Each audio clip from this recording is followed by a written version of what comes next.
Hello, loves. This is your host, Carrie Hamilton of Bottoms Up. 2025 has been a year of truth, trauma, transformation, and healing. This podcast became a space where hard conversations were no longer avoided. Pain was given a language, and growth was honored, even when it was uncomfortable. Together, we explored the depths of trauma, the power of awareness, the courage it took to break cycles, and the healing that comes when we stop running from ourselves and start listening within. This year wasn't about perfection. It was about progress, presence, and purpose.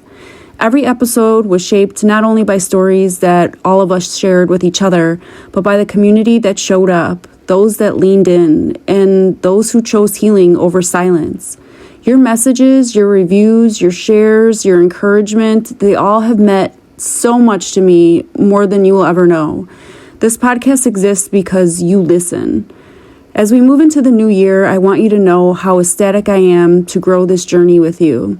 If these conversations have resonated with you, please, please, please share them, subscribe, help get the word out, give reviews on Spotify, anything. Just basically provide it to others and get this out there so that it helps others who are still searching for hope, clarity, and healing.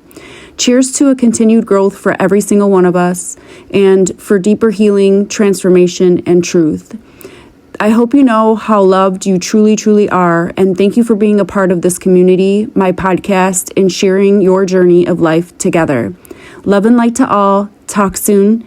Here's an overview of 2025. Cheers. Hello, all my loves. Here we are, the last episode of 2025, and what a year it has been. Insane, I think, is probably the most summed up word that all of us can use. It has been such a ride, and I'm so blessed for each and every one of you for supporting me, for listening, to tuning in, to reaching out, to just giving feedback and love and support. It truly, truly means the world to me. And if anything, if I were to have any wish for my podcast, it would be that it helped you in some sort of way, whether it was growth or power or strength, or just to know that you're not alone in this crazy world that we are all living in. I truly pray that each and every one of you are filled with so much love, prosperity, abundance, and so forth for the next coming year in 2026. With that being said, I wanted to wrap up this last episode with 25 highlights that I wanted to share with you for the 2025 year. So let's dig in. Number 25, this is your life, your gift. It's not a rehearsal. It's not a test. It's not a practice run. It's not a rough draft. Do not disregard how rare it is, nor allow others to live the life for you. Everyone has their own gift. Live your life the way you want to use your gift and how you appreciate your gift. Number 24, tell everyone what they mean to you, because not everyone gets multiple opportunities. Number 23, smile often. Number 22, be kind, always. Number 21, the monsters we fight, we must not become. Number 20, give the fight for those who would and will fight for you, not against you. Number 19, darkness cannot exist in the presence of light. Bitterness cannot exist in the presence of gratitude. Number 18, I want to take you to an interview with Mr. John Harrell, who is the host of the Determined People podcast. Him and I sat together, and it was such a great experience and really touching, because he reminded others that we all experience pain at some point in life, but healing is the most rewarding thing that you could do, because it gives you kindness and peace and love in your heart, which is what you need to pour out to others. He's also on the board of Rachel's Challenge, and Rachel was one of the Columbine students who was killed in the Columbine massacre.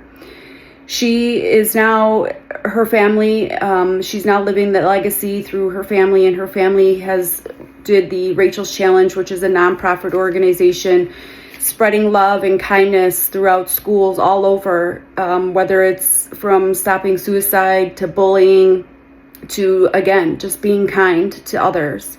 It's such a great nonprofit and has saved so many lives over the years since the Columbine shooting has taken place. Let's take a look and see a recap of that episode.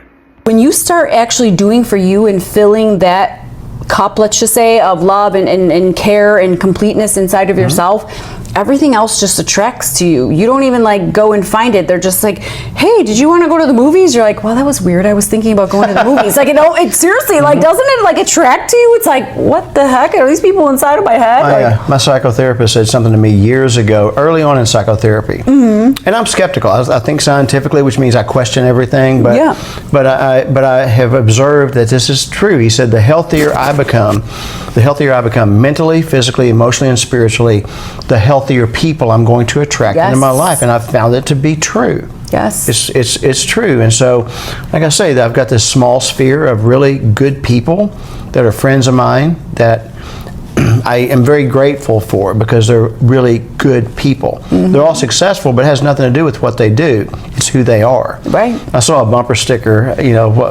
recently. It said, "The one with the most toys wins." No, the one with the most toys, he's going to die too. Okay? He does. It's true. He dies too. We all. It's all the measuring stick, though. But if you go to other cultures, see, the greed of the United States. The culture of the United States is greed. But if you go to like Mexico, you go to Lebanon or European countries, they're all family oriented. They're togetherness oriented. They get out and they do stuff together. Whereas the United States is like, we're trying to get more. How fast can I get from here to here? Yes. And we're impatient. So anybody can bring good from good. Only God can bring good from evil. Yes. Those two shooters, they made a bunch of videos and they had pipe bombs that they had perfected. There were supposed to be 2 pipe bombs that went off that day in the school cafeteria, and they both failed. And they had perfected it. Something bigger was at work here, again, even in that moment. Because they figured that the pipe bombs would go off and kids would come pouring out of the cafeteria, and they were sitting there on this little knoll with their weapons pointed. They were just going to start picking kids off. 200 kids could have been killed that day. Yes. And even though it was 12 kids and 1 teacher, too many, it could have been much, much worse. But since the pipe bombs didn't detonate, they picked up all their stuff and just started marching in toward the school. And Rachel was the first child that they, that they encountered, and they shot her 4 times point blank. And, wow. Yeah. And so, so much good has come from this. Daryl would love to have his daughter back, but he doesn't have that privilege. Right. He's one of the coolest guys I've ever met in my life. I mean, just a really neat man. I actually interviewed him for my show. That was, I think I put it out in either April or March of 2024, which was right before the 25th anniversary of Columbine. Wow. People can go back and they can find that and learn more about the organization and about Daryl and what his life was like. And it was insane. CNN literally, kid you not, was parked on his front lawn for a year. Oh, I bet. After Columbine. My sister was one of the jurors in the Rod Blagojevich stuff that was all over here, and they were parked outside my parents' house forever. I'm like, will these people go home, please? It was like, man, my poor sister actually stopped to go. She moved basically out. Stayed with friends and stuff because she was just like, she couldn't even go home. They'll hound you know what I mean? Yeah. They were, They'll hound you. Yeah, they were atrocious. They can be relentless. Those media fools. No, I'm just kidding. Number 17, you are a masterpiece, a piece of the master. It is with the pieces of our shattered lives that we build the masterpiece we're meant to be. Number 16, happiness is not just good feelings. It is about the absence of bad ones.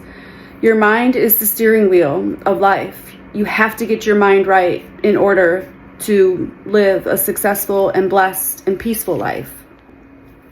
Number 15, the journey is less difficult when you find meaning in the struggle. 14, the path isn't meant to define you. It's meant to discover you. Number 13, it was an interview with Jarrett Vagel. He was in a motorcycle accident and lost all mobility of one of his arms. And as a man, you take your worth and value from the ability of what you could provide. He felt worthless and that he wasn't able to do or be anyone because he lost the mobility of his arm. But with faith and reality that his worth isn't in the hands of others, he turned his pain into purpose. And he now is starting different nonprofits and going around and helping others with a disability to discover their worth and value. He talked about how letting go and letting God had helped him on his journey. Let's take a look and recap that video with Jarrett. Even though I'm giving it to God, I was still trying to control it. And finally it just, you just have to give that control up and realize, things work out the way that God has planned. And, and that's something that being able to look back through those different situations, especially through the financial collapse and losing everything and all the different steps that I had to take to change that. It was something that I had to go through. And at that time, it was the question, well, where are you, God? Why am I going through all this horrible stuff? Where are you? When he was right there with me. He was just waiting for me to finally give up to him. Yes. Get rid of the ego. And, and it's crazy how there's things that happen that's exactly what happens. It's like, okay, you won again, and I mean, that's how I felt. Same thing. I would have everything organized. And like I said, just together, and same thing financially. I never was like financially hurting, and surprise, it's this, you go backwards to go forward, but it's because you have to go on a different route. The path isn't the one that you're going down. And it's amazing how the ego gets broken down, I guess, for better words, how it happens. And you almost have no other answer but letting it out there for God to handle, and you just roll with it. And sure, it took a lot for me because, like I said, I was always together and had my stuff in line, and now I'm just like, I don't know what I'm doing. I can tell you my name. Is that okay? Like, that's how I feel most days. Like, I'm winging it. It is. It's having that trust, and something that wasn't there yesterday, and now it's here today. Yes. Well, what I learned too is I had a pastor once tell me that, well, not me in general, but just the audience, said something in the nature of like, faith is not of the knowing, faith is of the trusting. You have to trust and give your trust in faith that the answer is going to come out for you of what it's supposed to be, instead of seeking the answer and wanting to know the answer and, having that control. Like you said, it's crazy because then I'm like, that's so true. Like, you have to just be lost. Just be lost out there and go with the flow. And it's having that trust and having that faith. And one of my favorite verses is Hebrews 11:1. Now faith is being sure of what you hope for and certain of what you do not see. And how do you believe in that? And that's the trust, and that's that is faith. So it's having that trust in God. That. Number 12, when children are groomed for abuse as a child, they grow up lacking empathy. 11, adding to the negativity and harm is becoming them. Karma is given in our healing. 10, stop placing your confidence in people's opinions and assumptions, and place confidence within yourself. Number 9, don't allow lies about you create the lies within you. People either pray for you or pray against you. Number 8, you did nothing wrong by asking to be treated right. Number 7, you are someone, some of the one. Number 6, you will never find freedom if you do not heal.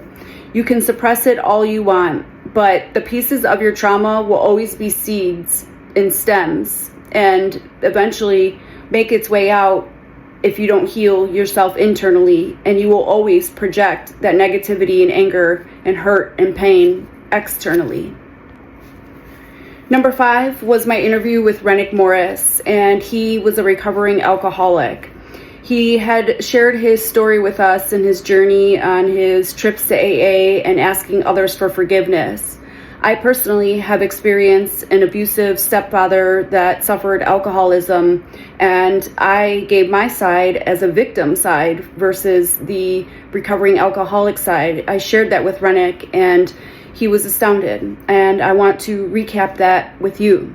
Let's take a look. It's community, it's connection, it's all those things that we strive to have, but don't know how to get there. And we get lost in the madness. And I know I can say for myself that, if it wasn't screwed down, I stole it. If I didn't get what I want, I hurt you to get it. And I didn't care what the consequences were. And it left me in a place where I was isolated, alone by myself. I couldn't ask for help. And I finally had to do something for me. And, thankfully, it's worked out the way that it's supposed to work out. But I know that that's not my primary purpose, is to be selfish and self-centered. It's really kind of the opposite. And to your point, it's simple, right? Like it's the instructions are simple. It's what complicates it is everyone else, right? Like it's just really simple to just be kind. Like I remember going into a church basement for an AA meeting, and the pastor that we were renting the room from, he had his collar on and everything, and he was in the kitchen where I was emptying out the coffee because that was my job to make coffee that night. And I was like, "What's up, Father?" And he was like, Nothing's going on. I was like, "What's a good word today?" And he's like, "Help thy neighbor." And I was like, "Whoa, he's right. Just be kind. Like, help your neighbor, right? Like if they need help chopping wood, go help them chop wood. Maybe they'll do the same for you. Not because you hope that they will, but because you just know that it's the right thing to do. It's unconditional. And I have no expectations on what you'll do for me in exchange for my willingness to be kind and caring and loving, but also not be a doormat. And I think that's what it boils down to. Like, I didn't know how not to be a doormat. And it's okay. Right. It's okay to say, I'm not going to do that.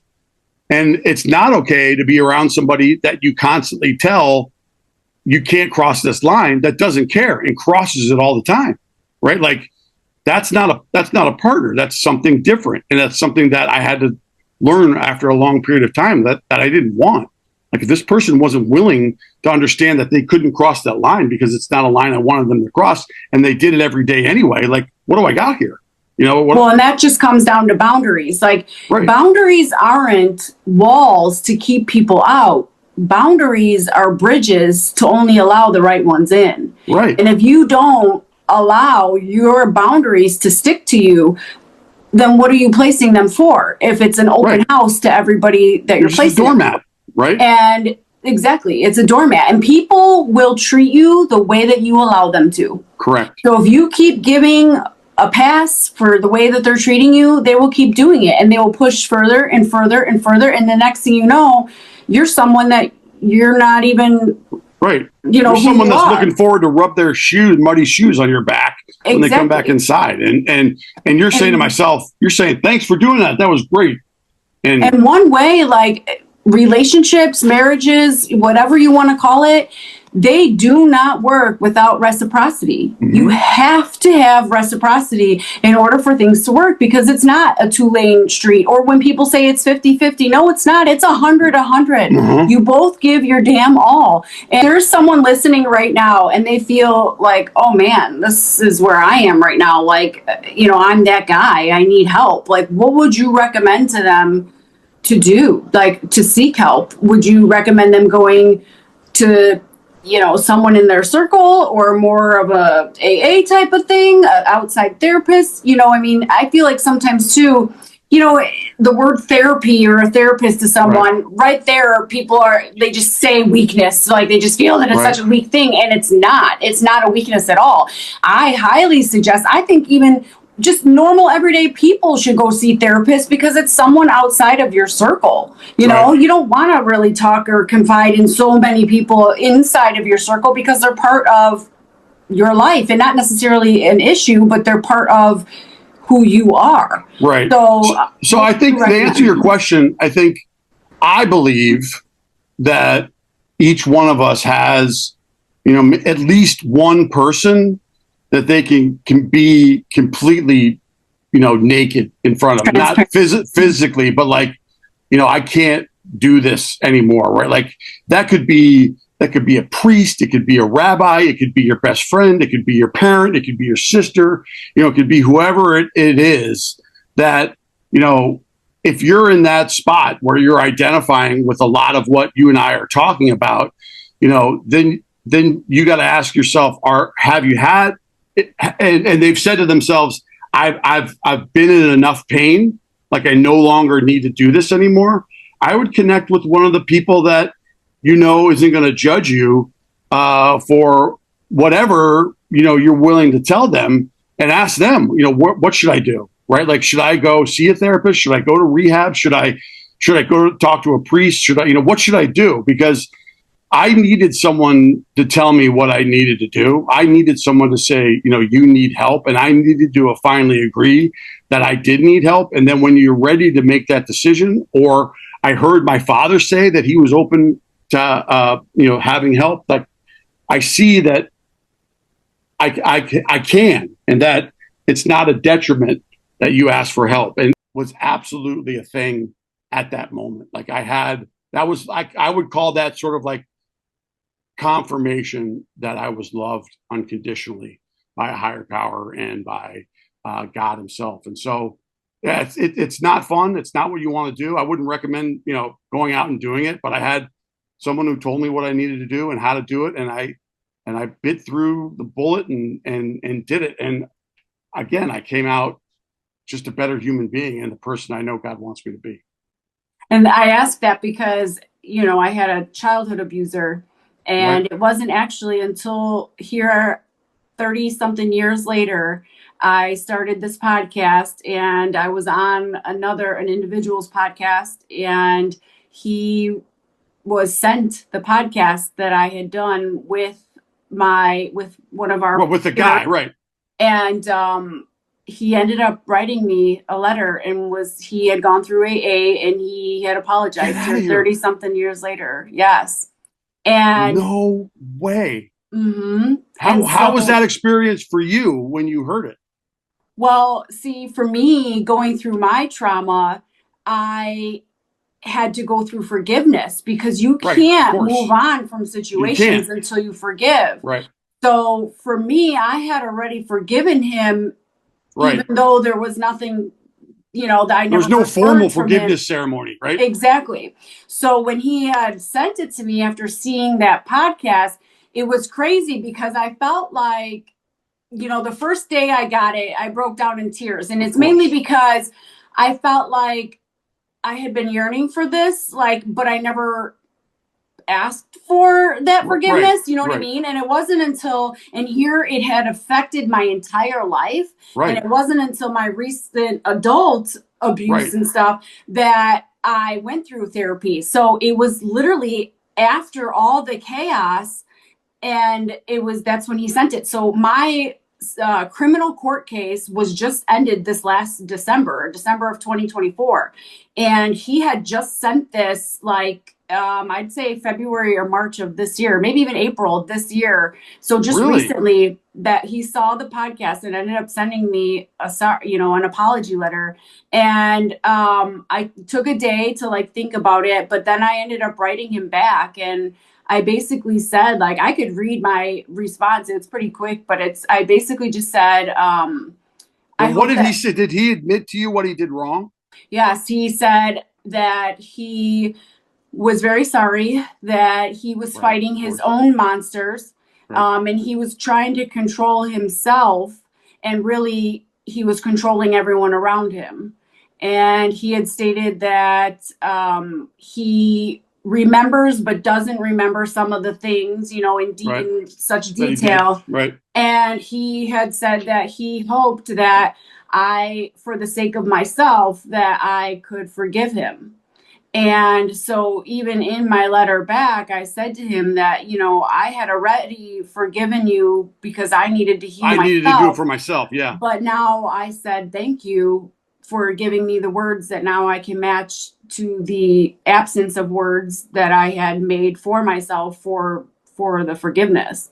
But I pretty much said that, you know, you were a monster and, you know, it wasn't easy fighting the demons. I said, and I can relate with you fighting the demons because I didn't fight them with you. I also fought them in you. So, you know, I saw the monster because you were that monster to me, you know? Right. And I said I also needed to basically heal because I never wanted to be that monster to my own children. Right. And if I didn't do that, that was exactly what I would have been, you know? Right. And I pretty much I can read this to you, but, you know, read it to people. But I just said, you know, I hope this message finds you well. And I said, I hope that it gives you peace in the presence of your enemies you now face in a sober state of mind and health. Your words of apology are appreciated and accepted. However, I must say I forgave you years ago as I needed to in order to heal myself. But thank you, as I now have words to attach to the silence of forgiveness I made peace with. The pain and suffering you caused me needed to be faced as it caused many years of destruction in my life. And it wasn't until I was able to face it, feel it, and heal it, I kept bowing to the devil I knew of darkness, chaos, and craziness instead of the light, the love, and the laughter. As I was raised knowing what love is not and not what love is. Also, becoming a mother and a parent myself, I wanted to assure that I would never projected the pain and suffering onto my children, as no naive child should ever face the horrible things you did to us. Many times I would ask God to please never make me the monster that you were, to give me nothing but love, affection, and attention that a child needs, that my children should never have to beg to be loved, or for the bare minimal things parents should do, which is assure their children's health and safety. I needed to assure that my children never grew up thinking that they were not good enough or the problem, or that they had to fear love because all they knew was malice. I asked God for love, not only for myself, but my children, and also to help others who are fighting the deep internal wounds that cause destruction in their lives and all those around them, rather than becoming the monster I once feared. God does just that. He works through others. This is why I have chosen to share my story publicly, not for pity, not for attention or malice or anyone. It's for love, light, and for healing. We all face demons in our lives, and I believe it because our souls are the end prize. Our soul is what gives us life, both internally in our human bodies and eternally as our spirits pass.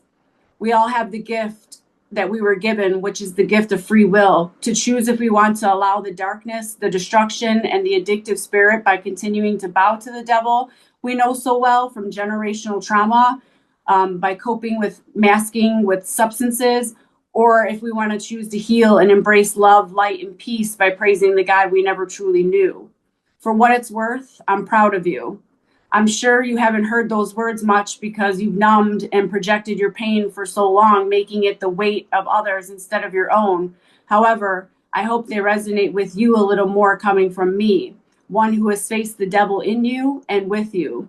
And now, proud that you chose the light of the Lord just as I have, despite the darkness we knew and entertained mentally, emotionally, physically, and spiritually. As you stated in your message, you're reaping the repercussions of your behaviors, as I too have from my own trauma. The biggest lessons we usually have are the hardest losses. And possibly this is why I could relate to your message in many ways. Again, thank you for your words and best wishes on your healing and sobriety journey. Peace be with you and God bless.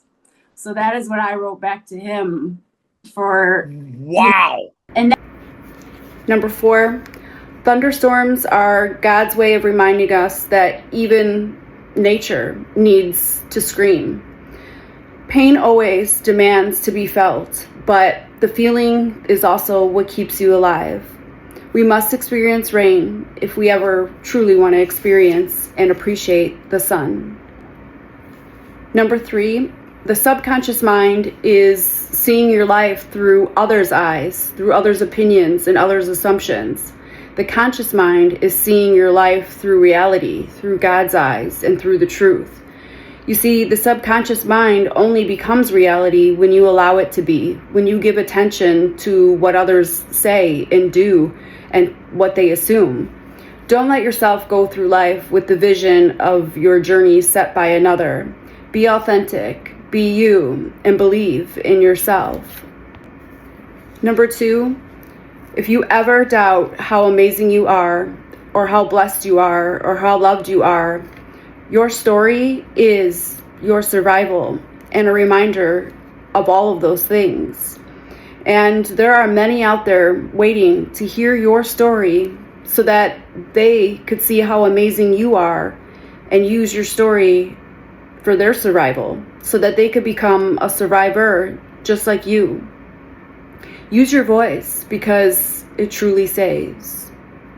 And lastly, number 1, during this year, I had began a nonprofit, which is called Patsy's Purpose. You can visit it at www.patsyspurpose.com. I'm asking each and every one of you to help me in some sort of way, whether it's sharing Patsy's Purpose out to everyone that you know on your social media platforms, whether it's making a small donation, or whether it's just reaching out and volunteering or doing something of kindness to help build Patsy's Purpose. And what Patsy's Purpose is helping others, giving love for those that are in need, whether it's domestic violence individuals who can't get away from their abusers because they don't have the funds to stay somewhere, finding different shelters or locations around them, whether it's helping individuals get back on their feet from abusive situations or struggles, anything in that nature. It's a donation-based nonprofit, so we can only help those who we obtain donations and the funds to help people for. It could be even things like elderly or disabled that are having trouble with electricity, heat, the simple things, food, anything in that nature. It's basically lending a helping hand, a loving heart, and kindness to anyone that we can help based on the donations that we receive. So please help me spread the word and spread the love because there's so many people out there that need us. I wish you the best in 2026. I want to tell each and every one of you that you are so amazing. You are so loved. And I hope that you see that and know that and have such an amazing, abundant, prosperous, and blessed life come 2026 and going forward. Never forget who you are because anyone will be out there trying to spread darkness and hatred over the light that you are, especially when you shine bright. Many become jealous of that. Make sure you keep shining because light will always draw out the darkness. Much love. Thank you so much for joining today. Don't forget to review, share, like, subscribe, and push this podcast forward so we can have an amazing 2026. Stay safe and love to all.